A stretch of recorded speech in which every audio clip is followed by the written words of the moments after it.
Je crois que savoir parler efficacement, ça devrait être d'utilité publique. C'est vrai que grâce à ça, en fait, on peut se faire entendre dans plein de domaines différents, comme la sphère familiale, dans le couple, dans les démarches de la vie courante, dans son travail, dans ses discours politiques. Alors bonjour, je me présente. Je m'appelle Magali Barclay et je suis de la société Chrysalide CFC, pour conseil, formation, communication. Ce que je fais, c'est que j'aide les structures à booster leur évolution au travers de 3 choses. Tout d'abord du conseil en stratégie de communication, des formations dans ce domaine-là et aussi le pilotage du plan d'action. Alors je vous souhaite la bienvenue dans le podcast Parler et être écouté. Je suis ravie d'animer ce podcast. Je voudrais faire avec vous un voyage hebdomadaire pendant lequel on recevra des spécialistes du domaine. Nous échangerons aussi sur des sujets pour éveiller les consciences, notamment sur le lien entre une prise de parole efficace et le développement personnel. Alors vous êtes prêts ? On y va ? Je vous emmène avec moi ? Allez, c'est parti ! Bonjour et bienvenue sur le podcast Parler et être écouté. Donc aujourd'hui, j'ai l'immense plaisir d'accueillir Émilie Loy. Donc Émilie Loy, à la base, elle était joueuse de tennis professionnelle, donc de 1994 à 2009, c'est bien ça Émilie ? C'est ça. Tu as eu ton meilleur classement en simple, 27e en 2004. Meilleur classement mondial. Et tu as été championne de France des 17-18 ans en 96. Donc, tu fais partie d'une bonne fournée, je crois, la fournée des 79, qui a fourni plusieurs joueuses au nombre de 5, donc dont celle que vous connaissez le plus, je pense, c'est Amélie Mauresmo. Et puis, après tout ça, tu as fait une reconversion professionnelle. Donc, tu es passée de joueuse de tennis à consultante. Et c'est pour ça que j'ai pensé à t'interviewer pour le podcast Parler, être écouté. Pour parler de ça, comment est-ce qu'on fait une reconversion comme ça, qu'on passe d'une activité qui est vraiment tennis, je vais pas dire qu'on parle pas, mais oui, on tape dans la balle, on est sur la stratégie, mais on n'est pas sur la prise de parole. Consultante, donc tu as travaillé pour Eurosport, la radio numérique RTL, l'équipe, et j'ai vu dernièrement aussi qu'avec la FFT, tu fais des petites vignettes vidéo, l'appel d'Émilie Loy, donc j'ai trouvé ça rigolo de regarder. Donc tu nous en diras quelques mots. Émilie, déjà la première question que j'aimerais te poser pour nos auditeurs, c'est comment on passe de joueuse de tennis à consultante pour Eurosport et tout ça. Disons que petite, avant de jouer au tennis, je voulais être journaliste. Alors, c'est drôle, ça m'est Ah oui. vite sorti de l'esprit, mais quelque part, c'est peut-être resté dans un coin de ma tête. L'avantage quand on joue au tennis, c'est qu'on fait des interviews. Alors certes, tu as nommé Amélie Mauresmo notamment, qui était très, très, très sollicitée. Forcément, moi, beaucoup moins. Ce qui est complètement logique. Mais quand même, après chaque tournoi du Grand Chelem, après chaque match, il y avait les premières interviews avec les journalistes. Et j'ai toujours bien aimé ce moment parce que c'était un moment déjà de première analyse de la rencontre, premier débriefing. Et j'aimais bien ce contact avec eux. Je trouvais ça intéressant. Donc j'ai fait ma carrière. Donc voilà, en plus de ces interviews avec ces journalistes, on était invités sur des plateaux. Certes, c'était quand même moins, on va dire, moins populaire parce que maintenant, tu as tout ce qui est podcast, c'est pas toi que je vais dire ça, ou toutes les plateformes d'interview qui peut y avoir. Mais bon, à l'époque, voilà, j'ai fait quelques petits plateaux sur l'équipe, etc. Et quelques radios. Et ce qui fait que quand j'ai arrêté en 2009, j'avais vraiment ça dans un coin de ma tête. Et puis après, c'est un concours de circonstances. C'était Benoît Mélin, je ne sais pas si tu le connais, mais un journaliste qui m'avait dit quelque temps auparavant, écoute, on bossera ensemble quand tu arrêteras. Donc peut-être qu'il avait identifié ou quelques qualités en moi. Donc ça, c'était super cool. Mais bon, entre ce que les gens peuvent dire et raconter à un moment dans une carrière et puis après la réalité, parfois, il y a un énorme écart. Et il s'avère que quand j'ai arrêté, Benoît, je l'ai croisé. Le jour même, d'ailleurs, de mon élimination à Roland-Garros et de ma retraite. D'accord. Tu te souviens ce que je t'ai dit il y a 2 ans, qu'on bosserait ensemble. Est-ce que tu seras OK pour bosser justement sur RTL L'équipe avec moi et avec Eric Silvestro, qui est le présentateur? Et là, je lui dis, écoute, bien évidemment, banco. Et puis voilà comment ça s'est fait. On a passé une année tous les jeudis matins. C'était fabuleux parce que ça s'appelait carrément tennis, donc on parlait tennis. Ah oui. Parallèlement à ça, j'ai fait Eurosport très vite parce que une amie, Sarah Pitkowski, bossait, était consultante sur Eurosport, avait monté parallèlement sa boîte de relations médias, avait son premier enfant, je crois, était enceinte du deuxième, enfin je sais plus, mais en tout cas était surbookée et m'a dit, voilà, est-ce que tu veux me remplacer si Eurosport est OK quand moi je peux pas me rendre disponible pour commenter les matchs? Mm. pareil, je faisais coup de banco, puis il s'avère que j'ai arrêté en juin et qu'elle a arrêté Eurosport fin d'année de cette même année-là en 2009. Et puis D'accord. voilà, ça Tout se fait quelques goupillait années. super bien en fait, hein. C'était le chemin était Fabuleux, tracé, hein. Des fois, c'est voilà. tout à C'est le bon fait. moment. Bon, bah, génial. Ok. Donc, du coup, en fait, finalement, tu avais déjà des premières brides où tu t'entraînais au final, hein. Tu jouais au tennis, mais tu avais déjà des interviews qui te mettaient déjà en condition de répondre. Et puis, quand on est joueuse de tennis comme ça, on a quand même des conseils, je crois, qui nous sont donnés pour savoir comment répondre aux interviews. Est-ce que... Maintenant, il y a des conseils parce que maintenant, les joueurs et les joueuses, moi-même, j'ai fait intervenir certaines personnes à la Fédé, à la DTN pour justement former les jeunes ou BNP Paribas le fait à travers ses différentes actions. Et ce qui fait que maintenant, c'est vrai que les jeunes sont conseillés et quelque part accompagnés dans la réponse de comment répondre déjà aux questions parce qu'après aussi, il faut que dans la réponse, il y ait quelque chose aussi d'assez sympa. Il faut éviter, c'est vrai que bon, je pense souvent les joueurs de foot, c'est toujours pareil, on pense au collectif, il faut qu'on se remette au travail. Je veux dire, des banalités comme ça Ouais, marche. c'est ça. Ouais. Quand on est dans un sport, on va dire populaire ou quelque part, bon, bah, quelle que soit la réponse, bon, de toute façon, il y aura toujours des interviews. Mm. Après, le tout, c'est quand même d'amener quelque chose de sympa aux journalistes et Mm. à l'auditeur, de peut-être d'un petit peu différent, mais en tout cas d'attractif Mm. pour attirer un petit peu, quoi. C'est ça. Donc à l'époque, toi, tu n'avais pas ce conseil-là. C'était plutôt spontané, naturel. C'était ce que tu avais au fond de toi. Et c'est peut-être ce qui a attiré finalement la personne qui t'a recruté, quoi. Mm. Ouais, peut-être. Après, c'est Mm. vrai que j'aimais bien cette relation avec eux, donc ça s'est toujours Oui. bien passé. C'était toujours, voilà, c'était professionnel, mais à la fois amical. Moi, j'ai rencontré à chaque fois des gens super bienveillants. Mm. Donc voilà, alors que franchement, il y a des périodes, bah, bon, dans une carrière où tu es complètement à la rue totale, où tu joues très très mal, Ouais. où tu peux voilà, avoir de grosses critiques. Donc voilà, non, non, ça s'est toujours bien passé. Et puis voilà, j'en suis très contente. Bon, bah, super. Alors, tu sais, moi, je donne aussi des cours de prise de parole en public, du coup, à des étudiants. Et je leur dis toujours, quelle est votre intention? Quelle est l'intention? Qu'est-ce que vous voulez délivrer comme message? Toi, au final, tu étais joueuse de tennis professionnelle, j'imagine que tu es toujours passionnée par ce sujet. Est-ce que le fait de connaître ton sujet, ça t'aide dans ton métier de consultante, du coup? Ouais, forcément. Alors aujourd'hui, je suis plus consultante en tant que telle, parce que maintenant, je bosse au service communication à la Fédération française de tennis. Mais quelque part, c'est un virage qui va dans le sens de ce que j'ai fait en étant consultante. Maintenant, j'anime plus. Donc, quand j'étais consultante, je parlais tennis, je parlais coup droit, je parlais revers.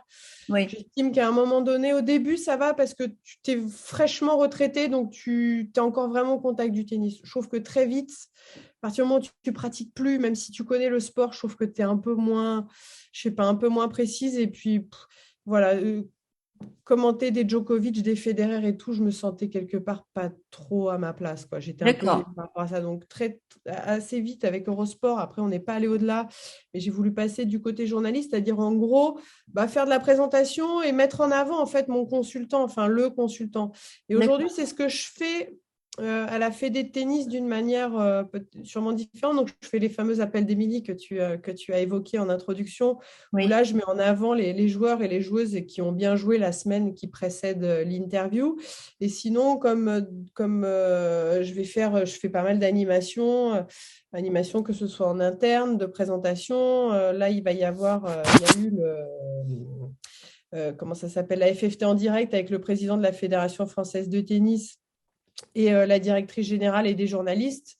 Voilà, ça j'ai animé et ça, c'est des choses que j'adore. Donc, en gros, moi, ce qui me fait kiffer aujourd'hui, c'est de donner la parole, d'accord. de poser la question qui va bien pour que la réponse soit bonne. En général, je pars du principe que, alors après, tu es toujours dépendant de ton interlocuteur, mais si la question, elle est bien foutue, elle est bien orientée, on peut imaginer que la réponse va être assez sympa. Mm. Ne jamais se relâcher et dire ah non, la réponse ou alors mon interlocuteur il n'était pas très bon. Je pense que les Ouais. deux en fait Oui. les deux doivent aussi se remettre en question. C'est pas que l'interlocuteur, c'est que peut-être que la question n'a pas été suffisamment bien posée ou suffisamment bien orientée. Tout à fait, c'est une synergie entre les deux personnes et la personne qui pose la question y est pour beaucoup, effectivement. Oui. Mm. Alors, est-ce que justement par rapport à cet exercice, là, ce nouvel exercice que tu réalises, enfin, tu le fais depuis quand du coup? Bon Ça là fait, ça fait un an. ça Ouais. fait un an, donc oui, on peut dire que c'est assez récent du coup. Qu'est-ce que tu as trouvé le plus intéressant au début? Donc, tu évoques le fait de poser les questions, la bonne question, avoir la bonne réponse. Qu'est-ce qui te fait le plus vibrer dans cet exercice-là? Ce qui me fait vibrer, c'est quand ça se termine, en fait. Oui, d'accord. Non, parce qu'il y a aussi, pendant Roland-Garros, il y a une émission quotidienne que j'anime. Et forcément, en fait, ce qui me fait vibrer, c'est la préparation. En fait, la préparation, elle est sympa. Elle est assez un peu stressante parce que le jour J, tu sais pas trop comment ça va se passer. Et même si là maintenant j'ai l'habitude, bon, rien ne remplace de toute façon la répétition et le fait de le faire de façon récurrente. Si tu le fais qu'une fois par an, là c'est compliqué. D'accord. C'est comme tout, il faut de l'entraînement. C'est super ce que tu dis parce qu'on le répète souvent. Pour la prise de parole en public, je te coupe juste 3 secondes. Avec les autres personnes que j'ai interviewées, la répétition, effectivement, c'est ce qui ressort souvent. Oui. Ouais, parce que tu vois, il y a 2, 3 ans, je faisais l'émission, Hum, donc une quotidienne pendant 15 jours à Roland-Garros. Et il est vrai que j'ai progressé parce que à côté de ça, je fais d'autres interviews, je fais d'autres présentations. hum. Là, par exemple, bon, même si le podcast va être diffusé plus tard, je te parlais de la FFT en direct, c'est demain soir. Donc là, je suis en pleine phase de préparation. D'accord. Mine de rien, c'est une émission, il va avec des internautes et des intervenants. Ça, c'est quelque chose qui me sert aussi d'entraînement pour Roland-Garros qui va arriver très, très vite pour l'émission. J'ai fait une présentation en interne il y a une semaine de ça, pareil, avec beaucoup de préparation. Ça me sert d'entraînement même si ce sont deux exercices qui sont quand même un peu différents, mais mine de rien, il y a quand même de l'introduction, de la conclusion, il y a Oui, tout à des fait. témoins, etc. La répétition, l'entraînement, c'est indispensable pour Hum. progresser. Et d'ailleurs, je vois, alors j'espère, j'ai l'impression, parce que je suis toujours très, très dure avec mes analyses, avec moi-même, que Ah bah j'ai ça, une c'est les marge, sportifs de haut niveau, ça. ouais, j'ai une Ouais, bonne marge de progression. Et là, je ouais. sens que je suis en train de progresser, que je suis plus fluide parce que je m'exerce et je le fais de plus en plus. Voilà. Puis tu le ressens aussi, et plus tu es fluide, plus tu te sens bien dans cet exercice-là, j'imagine. Et Ouais, je me sens mieux. Après, en plus, bon, c'est aussi, on apprend, en faisant ça, on apprend à se connaître parce qu'au hum, début, on écrit tous les textes à la hum. moindre virgule. Après, tu te rends compte que peut-être que c'est pas la chose Il faut faire. qu'il faut faire. En fait, ça, c'est propre à chacun. Moi, je connais des journalistes, j'ai des copines journalistes qui écrivent à la moindre virgule et qui arrivent à te ressortir le truc avec un naturel incroyable avec la moindre virgule. Moi, je Hum, me suis rendu compte que quand je faisais ça, bah, je perdais un peu mon naturel et hum, le côté spontané. hum. Donc voilà, en tout cas, je sais que j'écris tous mes textes, Ouais, ça c'est sûr, avec la moindre virgule, d'accord. Donc parce ça, que c'est j'ai comme ça que peur tu fonctionnes. toujours, Ouais, ouais, j'ai toujours peur d'avoir un trou de mémoire. d'accord, ok. Et j'ai un gros défaut, c'est que je me souviens pas des prénoms et des noms, mais c'est un truc de ouf. Ah Donc oui, là, oui, oui. Bah, t'es j'en pas la brûle. seule. Ouais. Je dis n'importe quoi, même le président de la République, Hum, Emmanuel Macron, je sais que je peux avoir un bug sur Novak hum. Djokovic et tout, des trucs de fou. Et là, ça, en gros, je Bah, sais ça que va. Ouais. souvent, je vais pas m'en servir, mais je sais que si j'ai un souci de stress, parce que le stress te fait perdre la mémoire quand même, Ouais, tout à fait. et focaliser sur ta tension, sur ton stress, et ce qui fait que tu en oublies l'essentiel. Au moins, je sais que j'ai ma petite feuille. S'il y a un problème technique, j'ai ma feuille, parce qu'il peut y avoir un problème technique. Hum. Donc, pas de lancement de sujet, etc. Et puis voilà, c'est vrai que là, pour répondre encore plus à ta question, de par l'expérience, c'est qu'avant, quand tu as des problèmes techniques ou des sujets qui partent pas ou qui partent mal ou qui se stoppent Ouais, en plein milieu de sujet, ça peut arriver. C'est que bah, quand tu n'as pas l'habitude de le faire, tu te dis, putain, qu'est-ce que je vais dire? c'est Comment ça ça. va se Tu passer? paniques. Là, ça va être Ouais. terrible. Que là, j'arrive à mieux, hein, enfin, c'est pas encore parfait, mais en tout cas, à rebondir. Pour rebondir sur ce que tu dis par rapport à la mémoire, c'est marrant parce que hier, j'ai interviewé un spécialiste de la mémoire. Donc, du coup, je diffuserai le lien il n'y a pas bientôt, mais il s'appelle Vincent Delourmel. Et en fait, il parlait de la visualisation. Est-ce que tu utilises un petit peu? Ouais, un petit peu, ouais. Voilà. Donc, lui, il expliquait la visualisation, qu'il mettait en place non seulement le fait de visualiser, mais aussi de se déplacer, comme s'il se déplaçait dans sa maison. Et en se déplaçant dans une pièce, il pense à une des informations qu'il va donner, puis une autre, puis une autre. Et j'ai trouvé ça Ouais. intéressant aussi pour les prises de parole. Donc, Ouais, j'ai super. fait un petit peu, ouais. Ouais, faut faire, ouais, je fais de la visualisation, puis je fais beaucoup d'hypnose aussi. Donc, Voilà. l'hypnose me sert C'est à quelque chose que tu faisais déjà dans le sport, j'imagine, parce que, Ouais, alors, l'hypnose, ouais, hypnose visualisation à fond. Ouais. quel lien, justement, pour en revenir à ce point-là, tu fais entre quand tu étais justement sportif de haut niveau et la gestion du stress et ce que tu fais là dans la prise de parole? Est-ce qu'il y a une ou deux petites choses que tu as, enfin, t'as piqué ou tu as gardé de ce que tu faisais quand tu jouais? Ouais, le stress, il est toujours là, ça c'est sûr. Le palpitant qui monte à 180 au moment de la prise d'antenne. Ça, j'arrive à mieux à le gérer, c'est-à-dire que ça dure moins longtemps qu'auparavant. Ce que j'ai gardé, après, il y a des choses que tu gardes, mais rien ne remplace le travail constamment, hein. C'est-à-dire que l'hypnose, j'en ai fait, moi j'ai 42 ans aujourd'hui, j'ai commencé, j'avais 22 ans, donc ça fait, j'ai 20 ans de travail, entre guillemets, derrière moi. Après, j'arrive en fait à... ce que je faisais en tennis, c'est dans les moments importants, c'est déjà, il faut que le stress, ça devienne ton ami et plus une angoisse. C'est-à-dire que quand tu dis, quand tu travailles pas, tu dis putain, je suis stressée, je vais pas réussir à servir, je vais pas réussir à faire un coup droit, j'ai les jambes qui tremblent, je vais pas y arriver. C'est exactement la même chose que la prise de parole où tu es debout. Si tu es debout devant toute une assemblée, bah là, tu as les jambes qui tremblent, tu as les bras aussi. Donc, si tu as le micro, c'est de bien bloquer ici. Bah, ça, vous connaissez les techniques et tout pour Ouais. être comme ça. Et là, ça te permet de bloquer. Tu peux même serrer. Voilà, et Mm. du coup, ton stress ne Et rejaillit c'est pas. une espèce d'ancrage, quoi. Je suis ancrée, du coup, Ouais, tu j'ai es plus ancré au à... sol, les Voilà. appuis, pensez au, bon, c'est des conneries, mais au doigt de pied, le gros doigt de pied, hein, c'est à vraiment le rentrer dans le sol et du coup, bah, tu te focalises là-dessus, donc tu n'as plus les jambes qui tremblent. Mm. Ce que je me suis servi du tennis, c'est d'essayer de vraiment d'être dans l'inconscient dans des moments, dans les moments en fait chauds, etc. En fait, tu récites de façon un peu robot, ça se voit pas, mais en fait, parfois tu peux oublier. Souvent, même, je me rends compte que quand je réécoute, quand je me revois, j'ai oublié des passages, parce qu'en fait, j'étais en auto-hypnose, tout simplement. Ouais, du coup. Ah oui, donc du coup, tu étais dans un autre au Ouais, monde presque. ouais. Ça se voit pas. Ok. Est-ce qu'il y a des choses que tu aimes moins et que tu compenses par autre chose dans cet exercice-là que tu fais maintenant? C'est-à-dire, Des choses que tu trouves moins intéressantes au niveau de la prise de parole ou de l'interview que tu mets en place, le côté moins palpitant, moins, tu vois, je t'ai parlé d'abord de ce que tu préférais et maintenant ouais, voilà, ce que tu aimes moins.